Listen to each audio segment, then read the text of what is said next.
अब हम लोग असेसमेंट एंड ऑडिट के प्रोविजंस डिस्कस कर रहे हैं। अब जीएसटी के अंदर देखिए क्या है, कंसेप्ट ऑफ सेल्फ असेसमेंट है। कंसेप्ट ऑफ सेल्फ असेसमेंट है, यानी जो रजिस्टर्ड पर्सन है वो खुद ही अपनी सेल्फ टैक्स लायबिलिटी को क्या है, असेस करेगा। वो अपनी टैक्स लायबिलिटी को खुद ही असेस कर रहा है, फिर जैसे रेट निकाली, वैल्यू निकाली, टैक्स निकाल के वो जमा कराएगा। ठीक है, तो कंसेप्ट क्या है, सेल्फ असेसमेंट का जीएसटी लॉ के अंदर है। सेक्शन 59 सेल्फ असेसमेंट के प्रोविजन से डील कर रहा है।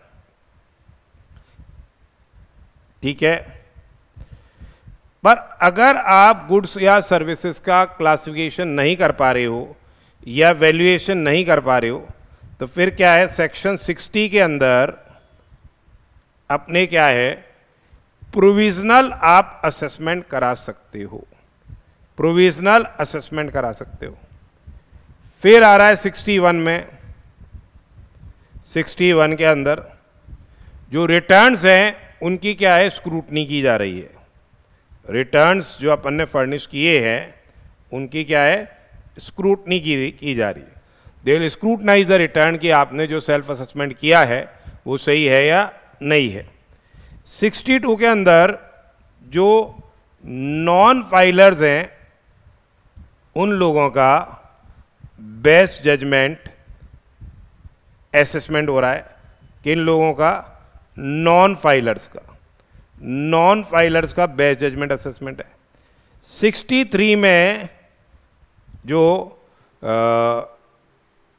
अनरजिस्टर्ड पर्सन्स हैं उनका क्या, बेस्ट जजमेंट असेसमेंट है। किनका, जो अनरजिस्टर्ड पर्सन्स हैं। और 64 में, सेक्शन 64 में आपके है समरी असेसमेंट, यानी प्रोटेक्टिव असेसमेंट, एक तरह से समरी असेसमेंट कर रहे हैं 64 में। 65 के अंदर हमारे टैक्स ऑडिट है, ऑडिट बाय टैक्स अथॉरिटी है। ऑडिट बाय टैक्स अथॉरिटी है, डिपार्टमेंट वाले ऑडिट कर रहे हैं। और 66 में आउटसोर्स वर्क है, यानी स्पेशल ऑडिट है। स्पेशल ऑडिट है सेक्शन 66 में। तो फंडामेंटली ये प्रोविजंस दे रखे हैं असेसमेंट एंड ऑडिट के, सेक्शंस 59 से लेके सेक्शन 66 तक, जिनको हम यहाँ डिस्कस कर रहे हैं। We will be discussing the same. तो बेसिकली असेसमेंट क्या है, सेल्फ असेसमेंट में अपन क्या कर रहे हैं, गुड्स का क्लासिफिकेशन कर रहे हैं, गुड्स का वैल्यूएशन कर रहे हैं, और गुड्स और सर्विसेज का क्लासिफिकेशन करके, वैल्यूएशन करके जीएसटी की लायबिलिटी को क्या है, असर्टेन कर रहे हैं। तो असेसमेंट बेसिकली मींस क्या, determination of tax liability. Assessment क्या है, एक तरह से टैक्स लायबिलिटी की डिटर्मिनेशन है, and includes what, self assessment, ठीक है, reassessment, provisional assessment, summary assessment and best judgment assessment. तो ये असेसमेंट की जो डेफिनेशन है ये सेक्शन 2 क्लॉज 11 के अंदर दे रखी है। अब आती है बात हमारे पास क्या, सेक्शन 59 सेल्फ असेसमेंट है। सेक्शन 59 सेल्फ असेसमेंट है, यानी जो रजिस्टर्ड पर्सन है he will himself assess his tax liability and pay the taxes before furnishing the return। तो यहां सेल्फ असेसमेंट में क्या हो रहा है, सेल्फ असेसमेंट में जो रजिस्टर्ड पर्सन है, जो रजिस्टर्ड पर्सन है वो क्या करता है, असेस करता है क्या, अपनी टैक्स लायबिलिटी सेल्फ। ठीक है, और फिर ये registered person tax liability ascertain करके ये क्या है, डिपॉजिट करा देता है, और फिर अपना क्या है, return GSTR 3B return furnish कर देता है। तो सीधी सी बात है, खुद ही ने क्लासिफिकेशन किया, वैल्यूएशन किया, GST लायबिलिटी असर्टेन करी और जी टैक्स क्या है, डिपॉजिट करा दिया। तो ये कंसेप्ट ऑफ सेल्फ असेसमेंट है। फिर सेक्शन 60 के अंदर क्या है, सेक्शन 60 में प्रोविजनल असेसमेंट है। सेक्शन 60 के अंदर क्या है, प्रोविजनल असेसमेंट है। तो देखिए प्रोविजनल असेसमेंट कब रिसॉर्ट किया जा सकता है, अगर taxable person, where taxable person is unable to determine the value of the goods or services, या रेट ऑफ टैक्स। भाई असेसमेंट किस पे डिपेंडेंट है? वैल्यू पे डिपेंडेंट है, या किस पे डिपेंडेंट है? रेट ऑफ टैक्स पे डिपेंडेंट है। तो अगर आप वैल्यू नहीं निकाल पा रहे हो या रेट ऑफ टैक्स नहीं निकाल पा रहे हो, तो आप रिक्वेस्ट करोगे प्रॉपर ऑफिसर से कि हम क्या है प्रोविजनल असेसमेंट करना चाह रहे हैं, हम क्या है प्रोविजनल असेसमेंट करना चाह रहे हैं। तो taxable person shall furnish an application along with the documents in support of his request। फिर क्या है, within a period of 90 days, within a period of 90 days के अंदर, 90 डेज के अंदर क्या है, proper officer will make provisional assessment order 90 days from the date of receipt of application. ये provisional assessment order proper officer देगा। Proper officer will make the provisional assessment order.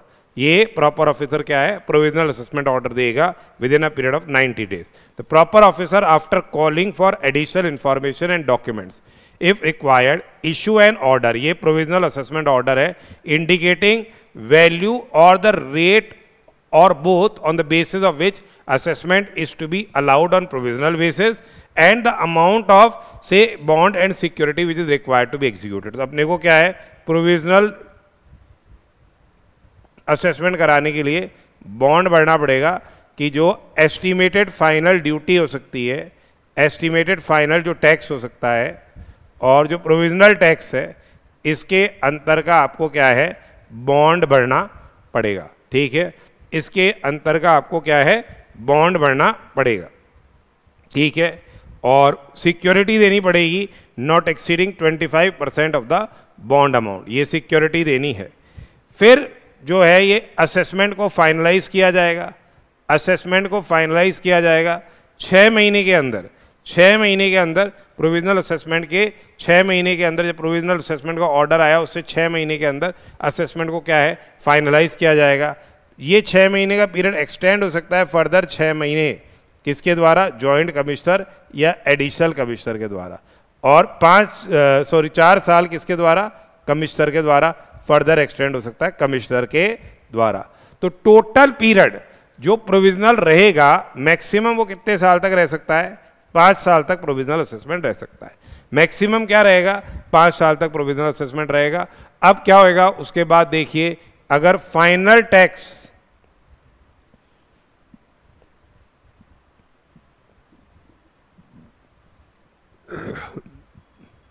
Provisional tax से ज्यादा है, अगर फाइनल टैक्स प्रोविजनल टैक्स से ज्यादा workout होके आ रहा है, फाइनल टैक्स प्रोविजनल टैक्स से ज्यादा वर्कआउट होके आ रहा है, तो जो एक्स्ट्रा टैक्स लायबिलिटी है, जो एक्स्ट्रा टैक्स लायबिलिटी है वो आपको जमा करानी पड़ जाएगी along with interest। Extra tax liability along with interest आपको जमा करानी पड़ेगी at rate of 18% per annum. ठीक है, ये interest first day after due date से चालू होगा, first day after due date से चालू होगा, और कब तक लगेगा, जब तक फाइनल टैक्स आप पे नहीं करते हो। और अगर फाइनल टैक्स ज़्यादा आ रहा है, फाइनल टैक्स कम आ रहा है in comparison to provisional tax, refund मिल जाएगा। Refund is subject to doctrine of unjust enrichment. जो रिफंड है दैट इज सब्जेक्ट टू से डॉक्ट्राइन ऑफ अनजस्ट एनरिचमेंट। अगर आपने टैक्स इंसिडेंस पास ऑन कर दिया है तो फिर आपको रिफंड नहीं मिलेगा, वो रिफंड क्या है कंज्यूमर वेलफेयर फंड में जमा हो जाएगा, अदरवाइज रिफंड मिल जाएगा। और रिफंड 60 दिन के अंदर, एप्लीकेशन के 60 दिन के अंदर नहीं दिया तो फिर आपको क्या है इंटरेस्ट मिलेगा at rate of 6% per annum. फिर इंटरेस्ट मिल रहा है आपको क्या, at rate of 6% per annum.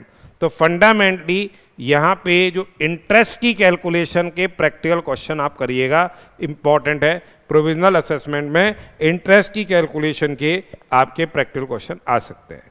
फिर सेक्शन 61 में स्क्रूटनी असेसमेंट है, स्क्रूटनी ऑफ रिटर्न्स है। तो अपन ने जो रिटर्न्स फर्निश किए, सेल्फ असेसमेंट किया है, तो अब यहाँ पे द प्रॉपर ऑफिसर क्या करेगा, स्क्रूटनाइज करेगा जो रिटर्न है and the related particulars furnished by registered person to verify the correctness of the return. ठीक है, उसको स्क्रूटनी करेगा और अगर उसको डिस्क्रिपेंसी मिलती है तो उसको नोटिस भेजा जाएगा कंसर्न पर्सन को, और कंसर्न पर्सन को उस नोटिस का क्या करना है, रिप्लाई करना है within a period of से 30 days from receipt of notice. तो एक्सप्लेनेशंस देने हैं उसको,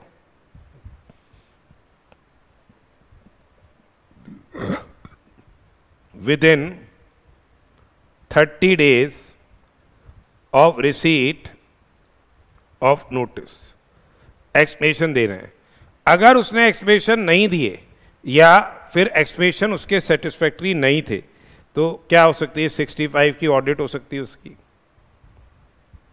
66 में स्पेशल ऑडिट हो सकती है, 67 के अंदर आपके सर्च सीजर इंस्पेक्शन हो सकता है,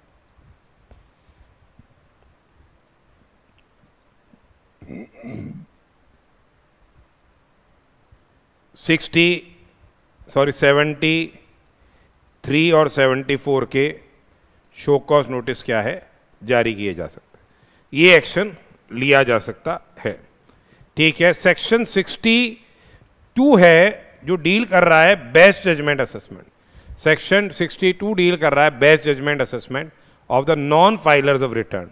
इनको क्या है, नॉन फाइलर्स को नोटिस दिया गया और अगर इन्होंने नोटिस को कि भाई अपना रिटर्न फर्निश करो, अपना रिटर्न फर्निश करो, इसका इन्होंने नोटिस दिया और इस नोटिस को इन्होंने क्या है कंप्लाई नहीं किया, 46 में नोटिस जारी हुआ और उन्होंने इस नोटिस को कंप्लाई नहीं किया, तो फिर क्या है, proper officer will make best judgment assessment. ठीक है, और ये जो बेस्ट जजमेंट असेसमेंट है, जिस भी फाइनेंशियल ईयर की बात चल रही है, उस फाइनेंशियल ईयर की जो ड्यू डेट है of annual return, due date है एनुअल रिटर्न की, उसके 5 साल के अंदर क्या है, ये बेस्ट जजमेंट असेसमेंट कर सकते हैं। ठीक है, और बेस्ट जजमेंट असेसमेंट ऑर्डर के, बेस्ट जजमेंट असेसमेंट ऑर्डर के विद इन 30 डेज क्या है, वैलिड रिटर्न फर्निश किया गया, वैलिड रिटर्न फर्निश किया गया, तो ये बेस्ट जजमेंट असेसमेंट का ऑर्डर क्या हो जाएगा, same shall stand withdrawn, same shall stand withdrawn, ये क्या है, विड्रॉ कर लिया जाएगा। ठीक है, अब नेक्स्ट आती है बात क्या, सेक्शन 63 की, नहीं 62 कर लिया ना अपन ने, 63 भी क्या है, ये अनरजिस्टर्ड पर्सन्स का असेसमेंट है, बेस्ट जजमेंट असेसमेंट। अगर किसी पर्सन का फेज टू ऑब्टेन रजिस्ट्रेशन,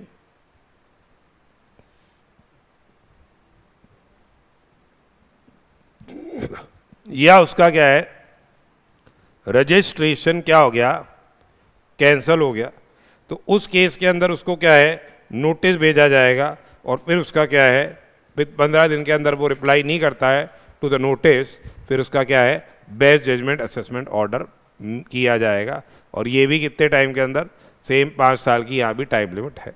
ठीक है, तो ये सेक्शन 63 में अपने क्या है, बेस्ट जजमेंट असेसमेंट है।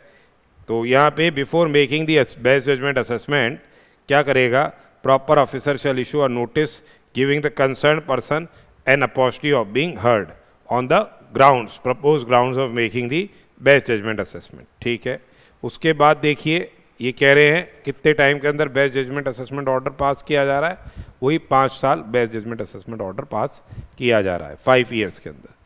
फिर आता है सेक्शन 63 के अंदर, 63 हो गया ना, 64 के अंदर, सॉरी 64 के अंदर क्या है, समरी असेसमेंट है, यानी प्रोटेक्टिव असेसमेंट है।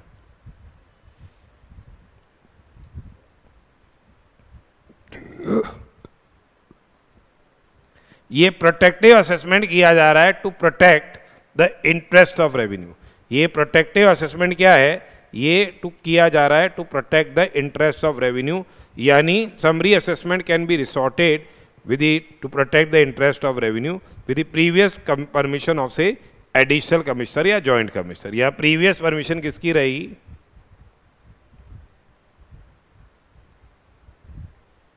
एडिशनल कमिश्नर या जॉइंट कमिश्नर की क्या है? प्रीवियस परमिशन रहेगी। ठीक है, अगर proper officer has evidence that the taxable person has incurred liability to pay tax under the act, उसके पास ये साक्ष्य हैं, and the proper officer has a sufficient ground to believe that delay in passing an assessment order may adversely affect the interest of revenue. Delay in passing the assessment order क्या करेगा? That may interest adversely affect the interest of revenue. तो उस particular circumstance में क्या होगा? Summary assessment किया जाएगा। ठीक है, और यदि बाद में अगर taxable person is not found, तो जो person in charge है of goods यही क्या मान लिया जाएगा? deemed to be taxable person. Person in charge of goods को ही क्या है? taxable person मान लिया जाएगा. And the summary assessment order may be withdrawn by the additional commissioner or joint commissioner. Summary assessment order क्या है? withdraw कर लिया जाएगा by the additional commissioner or joint commissioner on application filed by taxable person for withdrawal of the summary assessment order within say 30 days of the receipt of application. या CO मोटो भी withdraw कर सकते हैं वो, कि अगर वो कह रहे हैं कि भाई इसकी जगह कौन सा प्रोसीजर फॉलो करो, सेक्शन 73 और 74 का असेसमेंट प्रोसीजर फॉलो करो, तो भी क्या है? समरी असेसमेंट ऑर्डर क्या है? विड्रॉ किया जा सकता है। ठीक है, अब आती है, एक बार वापस से देख लीजिए सेक्शन 59 में क्या है? सेल्फ असेसमेंट है, जो every registered person shall himself assess the tax liability and furnish the return. Section 60 के अंदर क्या है आपके?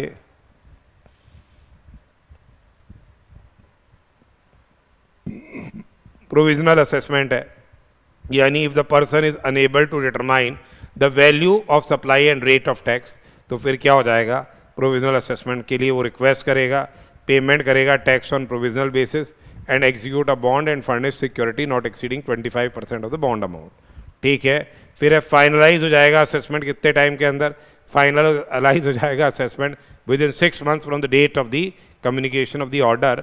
इसका एक्सटेंशन किया जा सकता है 6 महीने by joint and additional commissioner और 4 साल बाय कमिश्नर। और अगर ये मालूम चलता है कि फाइनल असेसमेंट में जो प्रोविजनल टैक्स कम पे किया है, तो differential tax along with interest at rate of 18% per annum आपको जमा कराना पड़ेगा।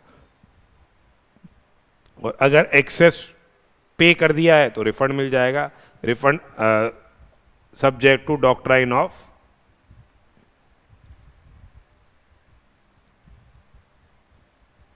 अनजस्ट एनरिचमेंट मिलेगा। ठीक है, अब सेक्शन 61 में क्या है आपके? स्क्रूटनी ऑफ रिटर्न्स है। In order to verify the accuracy of the return, the proper officer may examine the return and seek the explanations. अगर explanations are found adequate, तब तो कोई further action नहीं लिया जाएगा। पर अगर explanations नहीं दिए गए या जो explanations furnish किए गए वो नहीं है सही, तो proper officer will take action under section 65, 66, 67, 73 and 74.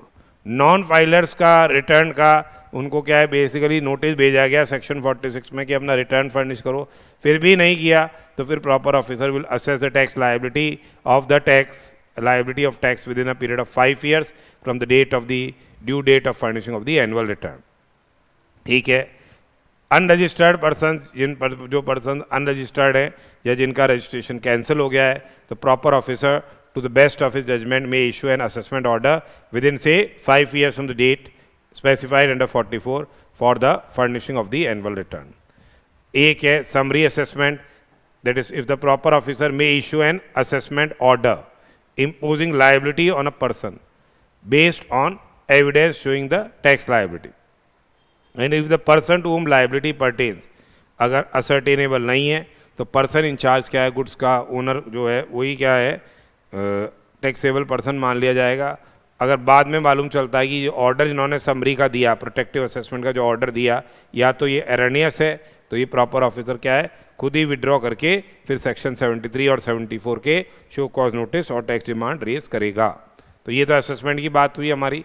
फिर है ऑडिट। सेक्शन 65 क्या है, ये audit bye tax authority. Section 65 क्या है, ऑडिट बाय टैक्स अथॉरिटी है, यानी, और 66 है special audit. That is a commissioner और से any officer authorized by him, they may undertake audit of any registered person. Commissioner or any officer authorized by him, they may undertake the audit of any registered person. ये audit can be conducted at the place of business of the registered person या in the office of the tax authorities. 15 दिन का क्या है, prior notice दिया जाएगा। Notice 15 दिन का दिया जाएगा प्रायर टू से कंडक्ट ऑफ ऑडिट की हम 15 दिन के अंदर, आप देख लीजिए, अपने बुक्स वगैरह को संभाल लीजिए, हम ऑडिट करना चाहेंगे। उसके बाद क्या है, जो ऑडिट कितने टाइम के अंदर कंप्लीट करनी है, within a period of से 3 months from the date of commencement of audit. ठीक है, कमेंसमेंट ऑफ ऑडिट हुई, कमेंसमेंट जब ऑडिट का हुआ तो उसके 3 महीने के अंदर उसको कंप्लीट करना है। तो कमेंसमेंट कब हो जाएगा, जब खाते मंगाए गए या actual conduct of audit whichever से लेटर। ठीक है, उसके बाद इसका पीरियड का एक्सटेंशन कर सकते हैं for a further period not exceeding से 6 मंथ्स। कौन एक्सटेंड कर सकता है, ये कमिश्नर एक्सटेंड कर सकता है। कमिश्नर इस पीरियड को क्या है, एक्सटेंड कर सकता है। On conclusion of the audit, registered person क्या किया जाएगा, उसको इन्फॉर्म कर दिया जाएगा कि about the findings, rights and obligations. ठीक है, और अगर if tax liability is identified, तो फिर उसका पर्सन के अगेंस्ट में क्या है, शो कॉज नोटिस दिया जाएगा सेक्शन 73 और 74 का। In case the tax liability से आइडेंटिफाइड, तो फिर उसके अगेंस्ट शो कॉज नोटिस देंगे सेक्शन 73 और 74 का। सेक्शन 66 में स्पेशल ऑडिट है। अगर आपने वैल्यू प्रॉपरली डिक्लेयर नहीं की या आईटीसी आपने क्या है ले लिया विदाउट से which is in excess of the normal limits, और यहाँ पे assistant commissioner is of the opinion कि भाई ये हो गया है, तो फिर वो क्या है, with the previous approval of the commissioner, ये क्या करेगा, प्रायर अप्रूवल लेगा किसकी, कमिश्नर की, और चार्टर्ड अकाउंटेंट और कॉस्ट अकाउंटेंट को नॉमिनेट किया जाएगा टू कंडक्ट दी ऑडिट। कितने टाइम के अंदर ये ऑडिट कंडक्ट करनी है, 90 डेज के अंदर क्या है, ये ऑडिट कंडक्ट करनी है। जब भी ये ऑर्डर आपको मिला उसके 90 दिन के अंदर इस पीरियड को एक्सटेंड किया जा सकता है for a further period not exceeding 90 days. Audit conduct होगी भले इसे accounts of the SSC have already been audited under any other law under this act. और देखिए द एक्सपेंसेस ऑफ ऑडिट,